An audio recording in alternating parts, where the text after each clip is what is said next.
Hi everyone. देखो, आपका एक कॉमन डाउट था कि सर नीट यूजी 2025-26 के अंदर अगर हमें नीट एग्ज़ाम क्वालिफाई करना है तो मिनिमम कैटेगरी के हिसाब से कितना स्कोर चाहिए, और स्टेट कैटेगरी जो है ना महाराष्ट्र स्टेट की, तो उसके हिसाब से मिनिमम कितना स्कोर आने पर हम जो है नीट यूजी 2025 को क्वालिफाई करके आईक्यू कोटा या फिर स्टेट कोटा से काउंसलिंग करके एमबीबीएस से लेकर फिजियोथेरेपी तक या फिर बीएमएस बीएचएमएस बीडीएस कोर्स के लिए हम काउंसलिंग करके वहाँ पर एडमिशन ले सकते हैं। देखो, सबसे पहले हम बात करेंगे जो कि अपनी स्टेट कैटेगरी है या फिर जो भी ऑल इंडिया कोटा की कैटेगरी है ना, जनरल कैटेगरी, ईडब्ल्यूएस कैटेगरी या फिर एसीबीसी कैटेगरी। तो इन सभी बच्चों के लिए जो क्वालिफाई स्कोर रहेगा 117 से लेकर 112 के बीच में रहेगा। यानी कि अगर मैक्सिमम क्वालिफाई कट ऑफ जो है हो गया तो आपको 117 देखने को मिल जाएगा, लेकिन वहां से अगर डिक्रीज हुआ तो मिनिमम आपको 112 तक देखने को मिल सकता है जनरल, ईडब्ल्यूएस, एसीबीसी कैटेगरी को। और जो बच्चे ओपन कैटेगरी के हैं और ईडब्ल्यूएस का बेनिफिट लेंगे ना या फिर ईबीसी का बेनिफिट लेंगे, उनके लिए भी इतना ही क्वालिफाई स्कोर आपको देखने को मिल जाएगा। देन उसके बाद सेकंड कैटेगरी जो होती है अपनी ओबीसी कैटेगरी,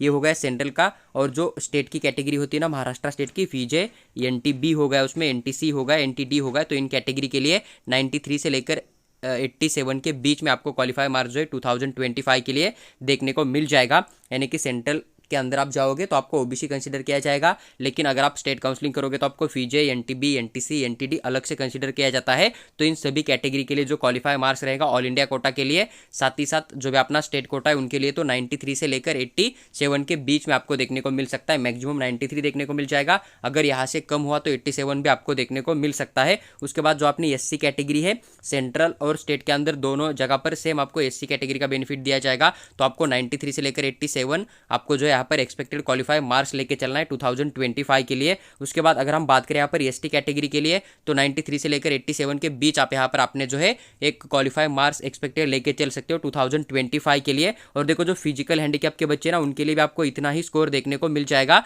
जो कि 93 से लेकर 87 के बीच में होगा, वही आपको यहाँ पर क्वालिफाई स्कोर देखने को मिल जाएगा। जो कि पीडब्ल्यूडी फिजिकल हैंडीकैप के स्टूडेंट होते हैं उनके लिए भी। देखो, याद रहे, अगर अपना जो रिजर्व कैटेगरी है ना उनके लिए 93 के ऊपर, और जनरल कैटेगरी को यहाँ पर 117 के ऊपर जर अगर एक्सपेक्टेड क्वालिफाइंग मार्क्स क्लोज हुआ ना, तो ये डिक्रीज होके थर्ड राउंड के बाद में सीधा 112 जनरल के लिए आ जाएगा, और 87 जो है ना स्टेट कोटा के कैटेगरी के अंदर से जो बच्चे अप्लाई करेंगे ना उनके लिए आ जाएगा।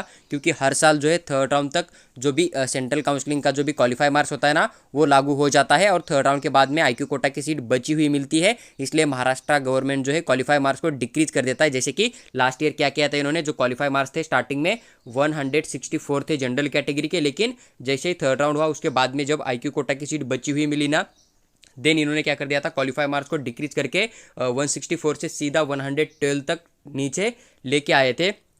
तो वो आपको इस बार भी देखने को मिल सकता है। तो जो क्वालिफाई मार्क्स था एक्सपेक्टेड, वो मैंने डिटेल एक्सप्लेन करके आपके साथ शेयर किया है। अगर आपको वीडियो अच्छी लगती है या फिर इसके अंदर कुछ वेरिएशन लगता है तो आप कमेंट बॉक्स में कमेंट जरूर करिएगा।